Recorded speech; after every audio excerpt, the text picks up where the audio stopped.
Now that you've learned about how to build the unit circle using radian angles, there are problems that you're going to have to do with that kind of information, and these are those types of problems. We're going to go through all of them. I got 10 of these.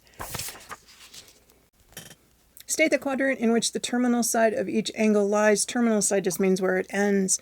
So you have 5 pi over 3. Now, I don't expect anybody who has the whole unit circle ever memorized for more than a minute if you have a quiz on it. But one way we start with it, like I don't always have it memorized either, is that you start with your quadrants. You know that this is 0 and this is pi and this is pi over 2 and this is 3 pi over 2. And then here are your quadrants. This is quadrant 1, this is quadrant 2, this is quadrant 3, and that's quadrant 4. Now, if they're asking you for an angle with a pi over 2, you would just count your pi over 2's. 1 pi over 2, 2 pi over 2, 3 pi over 2. If they ask you for a 4, the 4's are easy. You just split those in half. And now here's pi over 4, 2 pi over 4, 3 pi over 4, blah, blah. You get the idea. But when they're asking you for thirds, 5/3, it's a little bit trickier because it's not a clean cut. So the way I do this is I start, remember, slicing a pizza. I start with making this slice first. That is my 0 and that is my pi. This is 1 pi up here if I drew the circle. I need to cut that into thirds. So I would make a slice this way and this way. I'm not worried about making it perfect. This is a scratch drawing, just a sketch. So this would be 1 pi over 3. This would be 2 pi over 3. Now taking the bottom part of the pi, bottom pi, doing the same thing. 2 pi over 3, 3 pi over 3. That's what pi is. And then you have 4 pi over 3 and 5 pi over 3. So there's 5 pi over 3. We're starting out with one that we'd get right away. So how do you know which quadrant it is in? Well, remember, we didn't draw that line. This is where pi over 2 would be, and this is 3 pi over 2. So those are your quadrants if you take your first cut. So you are in, right here, quadrant 4.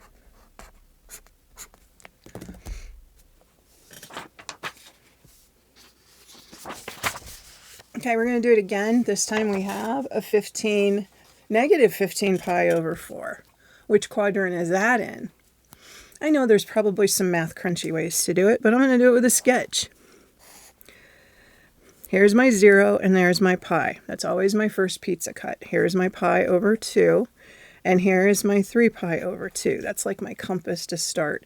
Then I put in my pi over 4's and I start counting. 0, 1 pi over 4, 2 pi over 4, 3 pi over 4, 4 pi over 4. That's kind of a check to make sure you're counting right.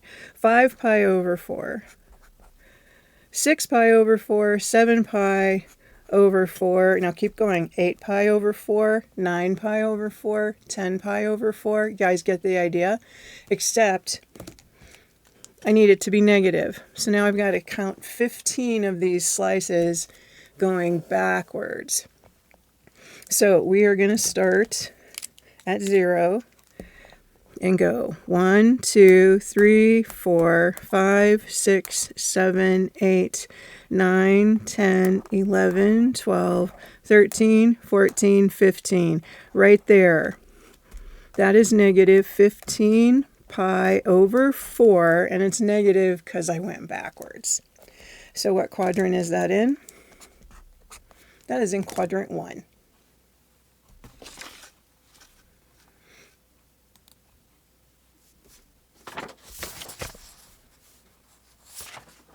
All right, find the measure of each angle. So they're asking us for this red angle right here. They're giving us the positive.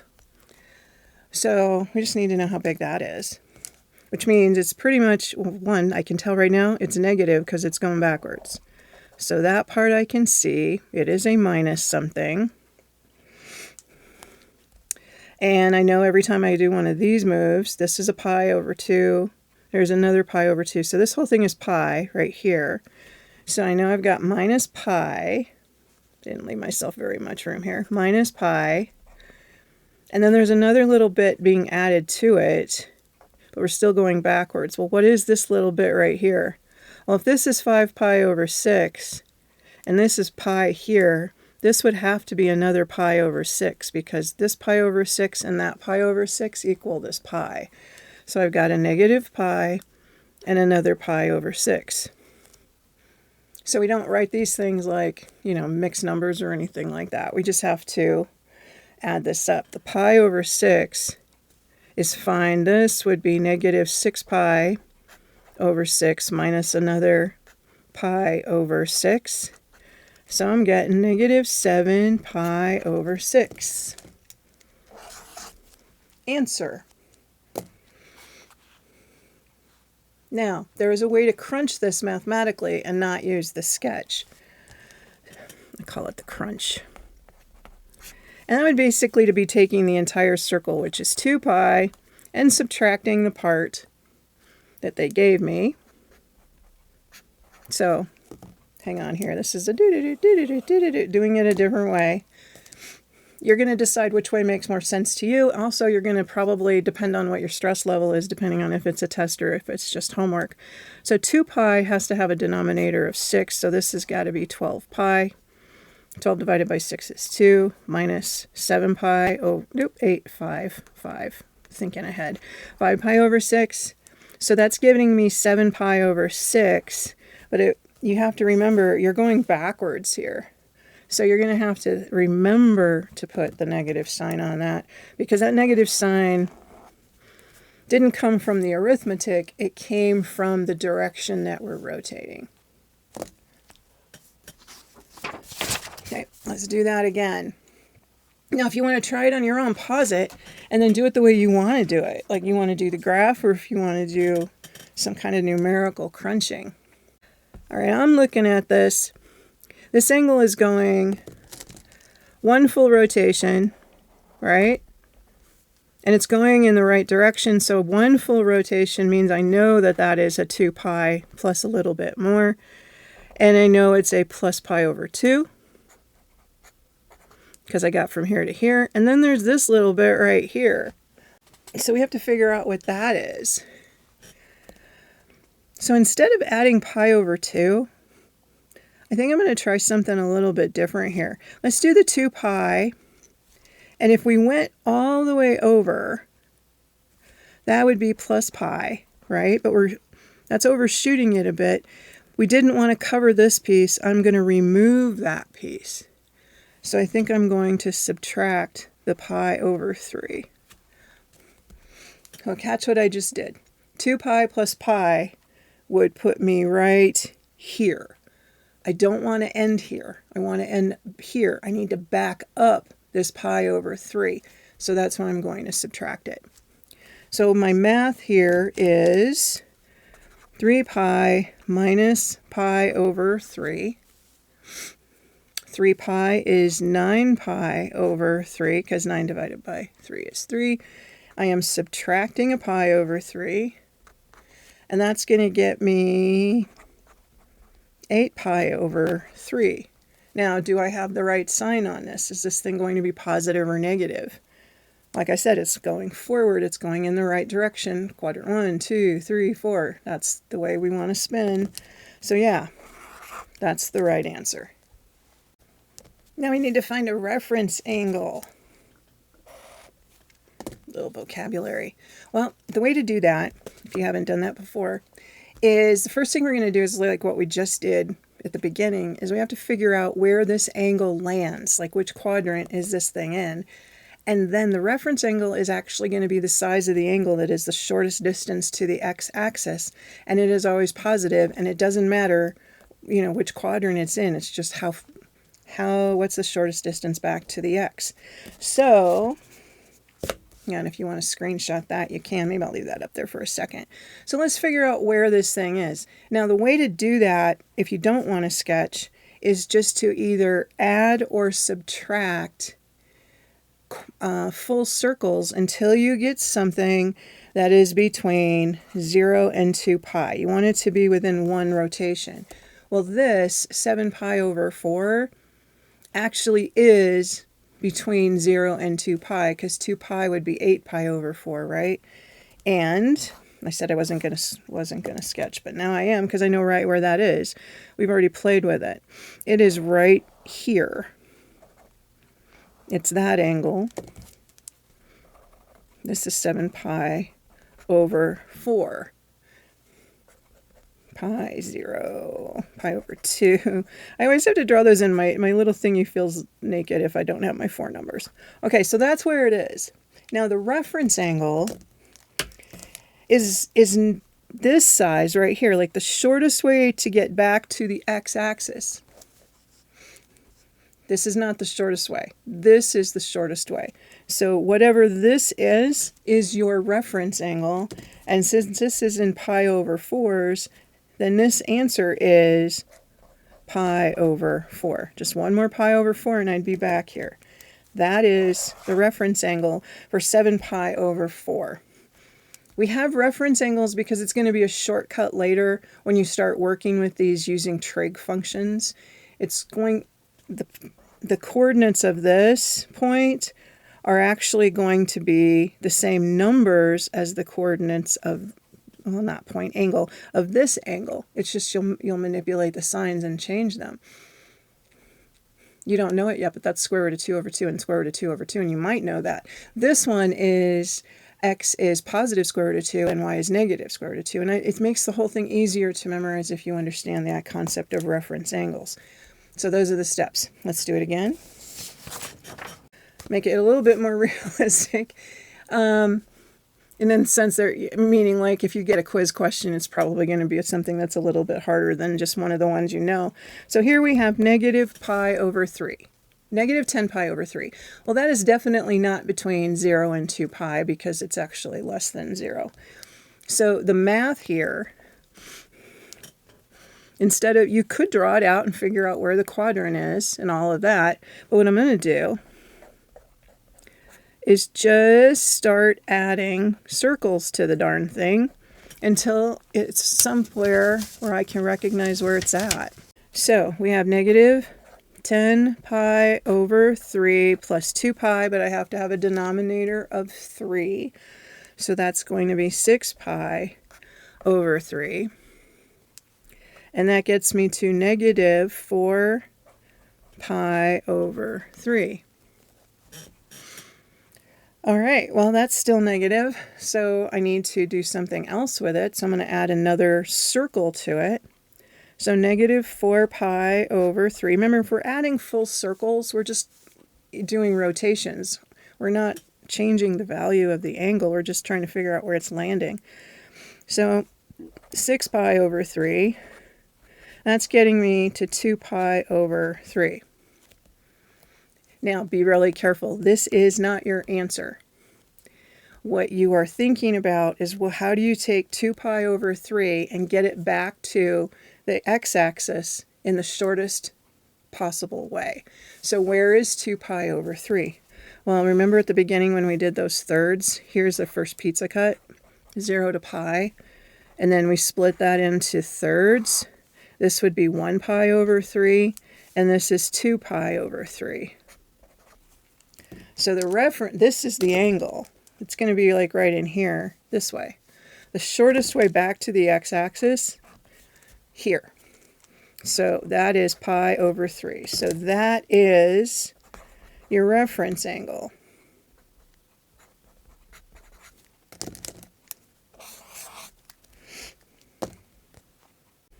Okay, now we're supposed to find something called a coterminal angle. I was first learning trig, I got these mixed up, but reference angle is the shortest distance back to the x-axis. One answer. The thing about coterminal angles, all this means is another angle that lands in the same place. So you're talking about rotations, rotations, rotations. In degrees, you have 0, 360, keep going, keep going, keep going. You probably just keep adding 360, and you have like an infinite number of coterminal angles that'll keep landing in the same place, which is why when you see coterminal angle question, they're going to tell you where to stop. They're going to, they have to tell you where to stop, otherwise this thing goes forever and ever and ever. So let's figure out what negative pi over 2 is. In my brain, I still start with my 4. And if you watched my video on how to build a unit circle, it's easy to build the rest of these, especially even just watching today. If you need the 3s, you break this into thirds. You need the quarters, they're in the middle. This one wants the negative pi over 2. Well, negative pi over 2 means instead of going positive pi over 2, you're going backwards pi over 2. So this is the angle right here. So coterminal for that, and it needs to be between 0 and pi over 2. Well, it's negative. You don't want a negative one. You want something that lands in the same spot. It doesn't have to be the same size. It just needs to land here. Well, if you start here and go all the way around, this angle is 3 pi over 2. And that is a good answer right there. Now, if I kept going and doing it again, I would be going outside of this 2 pi boundary. But you could still do more. Like if they had 4 pi, I could go again. And then I would have 2 coterminal angles. All right, same directions. We're going to find it between 0 and 2 pi. We need to figure out where is negative 3 pi over 4. And again, my preferred method is not to crunch, and you could do it by that, but I like to draw them. Plus, drawing it helped me memorize my unit circle better. All right, so negative 3 pi over 4. Oh, I need the 4s. So I put those in. And now I'm going to go backwards. 3 pi over 4. So this would be pi over 4 positive right here. So that means this one is negative 1 pi over 4. I need negative 3. So negative 1, negative 2 pi over 4, negative 3 pi over 4. Be careful, I know what this says, but remember we're going negative, so just count your pieces of pizza. 1, 2, 3. This is it. This is where you land. This is negative 3 pi over 4. Now, coterminal, this is going to be the other side. So we're going to start in the same place, but go this way. Where are we? 0. 1 pi over 4, 2 pi over 4, 3 pi over 4. Not necessary to write these in. I'm just doing it because I'm a teacher. 4 pi over 4, 5 pi over 4. I counted up my pi pieces. So if I took 3 pieces, you get 5. You lucky dog. Okay, boom, answer. Okay, find a positive and a negative coterminal angle for each one. All right. Well, 11 pi over 6. To be honest with you, I don't want to draw in 6s. So I'm just going to start out with my base little map here of my unit circle, and I'm going to look at this a different way. See, 11 pi over 6 is very close to 12 pi over 6, right? And 12 pi over 6 is 2 pi. So 11 pi over 6 must actually be just a little bit less. So it's got to be right here, 11 pi over 6. So that's that angle. Well, here's the thing. This angle starts here and goes all the way around. That's what they're giving me, 11 pi over 6. I need a positive and a negative coterminal. Well, my brain is thinking the negative is the easier one to get right now, because that's like right here. That would just be going down. Well, I boogered that. Okay, then going down that little sliver. And that little piece right there would be a negative pi over 6. So that's one of the angles. That's the negative one. A positive one would be, they don't give me any kind of like a boundary here. So what I think I might do is just go around one whole circle. So if I started here and went right past it and come around again, so basically just add 2 pi to that, would be 11 pi over 6 plus another rotation. And if I do that, I'm going to get 11 pi over 6 plus, well, 2 pi in terms of sixes would be 12 pi over 6. So what am I getting? 23 pi over 6. There they are. This is the positive. All I did was add one full circle to it and spun around twice before I stopped. And the other one is the negative, which I think is the easiest one to find. Okay, we're going to do it again. Hey, why don't you try this one as a practice? Pause it and see if you can do it, and I'll be right back. Okay, 5 pi over 4. That's not unfamiliar. 0 pi, pi over 2, 3 pi over 2. Yes, I am repetitive with that because it helps learn it. At least help me. So here's pi over 4, 2 pi over 4, 3 pi over 4, 4 pi over 4, 5 pi over 4. Sorry for those of you who knew exactly where it was right there. I just made you crazy. Okay, so that's the angle that I'm given. Starts here and goes down to there.